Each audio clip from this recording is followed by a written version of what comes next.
ഞാനിപ്പോൾ ഇത് സ്വർഗത്തിലാണ്. സ്വർഗം തന്നെ നമ്മൾ കേട്ട് പരിചയം മാത്രമേ ഉള്ളൂ. പക്ഷെ ഇതാണ് ശരിക്കും ഒറിജിനൽ സ്വർഗം. ഇത് മൂന്നാറല്ല, കേരള അല്ല, പിന്നെ നമ്മളെ ഇന്ത്യ അല്ല, കാശ്മീർ അല്ല. പക്ഷെ കാശ്മീരിനെ തോൽപ്പിക്കുന്ന പോലത്തെ ഇറാനികളുടെ വീടായത്. ഞാനിപ്പോൾ ഇത് ഇറാനിലെ ഗിലാൻ എന്ന് പറഞ്ഞ ഒരു മൗണ്ടൈൻ ഏരിയയിലാണ്. ഫുള്ള് പർവ്വതങ്ങളുള്ള സ്ഥലം ഇത്. ഇവിടുത്തെ മെയിൻ സംഭവം ഇവിടുത്തെ കൃഷിയാണ്. ടെഹ്റാൻ ഫുൾ ഒരു സിറ്റി ആണെങ്കിൽ ഈ ഗിലാന് പക്കാ ഒരു ഗ്രാമമാണ്. ഇറാനിലെ ഏറ്റവും മനോഹരമായ ഒരു ഗ്രാമമാണ് ഈ കാണുന്ന ഗിലാന്.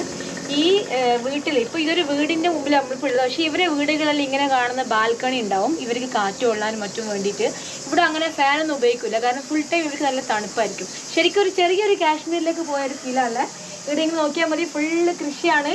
ഇതിവരെ ആപ്പിള്, അതുപോലെ തന്നെ അനാറ്, ഓറഞ്ച്, പിന്നെന്താ പറയണ്ട പീച്ച്, അതുപോലെ തന്നെ പ്ലം, പിന്നെ അത്തിപ്പഴം, അങ്ങനെ പലതരം പഴങ്ങളുള്ള സ്ഥലവും കൂടിയായത്. കുറേ കൃഷികളുണ്ട്. എന്നിട്ട് നിങ്ങൾ ഏത് വീട്ടിൽ നോക്കിയാലും കേരളത്തിൽ വീട്ടിൽ പോയ ഫീലാണ്. അതായത് ഒരു വീടിൻ്റെ ചുറ്റോട് ഏകദേശം ഒരു ഏക്കർ കണക്കിന് സ്ഥലം അവർക്ക് ഇങ്ങനെ മരങ്ങൾ നടാനും അതുപോലെ തന്നെ എന്താ പറയുക കൃഷി ഉണ്ടാക്കാനുണ്ടാവും. ശരിക്കും നമ്മളെ നാട്ടിൽ കേരളത്തിൽ പോയ വീടുകൾ തന്നെ ഉണ്ട്. പിന്നെ ഇവിടുത്തെ ഓരോ വീടുകൾ നിങ്ങൾക്ക് നോക്കിയാൽ മനസ്സിലാവും, ഞാൻ കാണിച്ചു തരാം.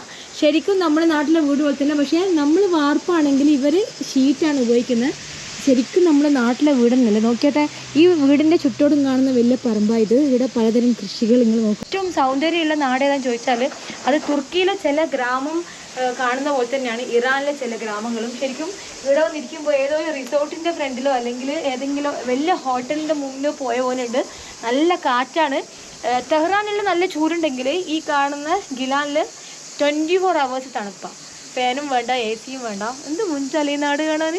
സ്നേഹിക്കാൻ മാത്രം അറിയുന്ന നാട്ടുകാരാണ് ഇറാനികൾ. ഇറാനികളുടെ സ്നേഹം എന്ന് പറഞ്ഞാൽ അവരെ ഹോസ്പിറ്റാലിറ്റി, അവർ സ്നേഹിച്ച് കൊല്ലും, അങ്ങനത്തെ മനുഷ്യന്മാരാണ്. ഞാനിപ്പം എൻ്റെ ഈ ഇറാനിലേക്ക് വന്നിട്ട്, നമ്മൾ 15ാമത്തെ രാജ്യമായ ഇറാനിലേക്ക് വന്നിട്ട് ഏകദേശം 7 ദിവസമായി. ഈ 7 ദിവസവും നമ്മൾ 7 വീടുകളിൽ പോയി. 7ാമത്തെ വീടാണ് ഈ ഗിലാനിലെ നമ്മളെ മെലഡിൻ്റെ വീട്. ഓൾറെഡി ഇൻസ്റ്റഗ്രാമിൽ മെസ്സേജ് അയച്ചാണ്.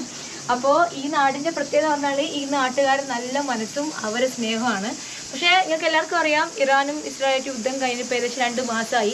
കുറേ നാശനഷ്ടങ്ങൾ കുറേ നാശനഷ്ടങ്ങൾ ഈ നാട്ടിൽ ഉണ്ടായിട്ടുണ്ട്. പക്ഷേ എന്നിട്ടും പിന്നെ ഇന്ത്യക്കാരുടെ ഇവർക്ക് ഭയങ്കര സ്നേഹമാണ്. ഇന്ത്യ എന്ന് പറയുമ്പോൾ ഇന്ത്യയും ഇറാനും തമ്മിൽ പണ്ടേ ഡിപ്ലോമാറ്റിക്കലി ഭയങ്കര ബന്ധമുള്ളതാണ്. അപ്പോൾ ഇന്ത്യക്കാരായിട്ട് ഇവർക്ക് ഭയങ്കര ബന്ധമാണ്. ഇന്ത്യക്കാരെ ഇവർക്ക് ഭയങ്കര ഇഷ്ടമാണ്. പിന്നെ നമ്മൾ ഷാറുഖ് ഖാനും സൽമാൻ ഖാനും ഇന്ത്യൻ സിനിമയാണ് ഇവർ ഏറ്റവും ഇഷ്ടം. അമിതാഭ് ബച്ചൻ, ഷോലയിൽ ഒരു ഡയലോഗില്ലേ, ടൈഗർ. ഓക്കെ, ഇവൾക്ക് ടൈഗർ ഷർഫിനാണ് ഇഷ്ടം. Okay, can I show you?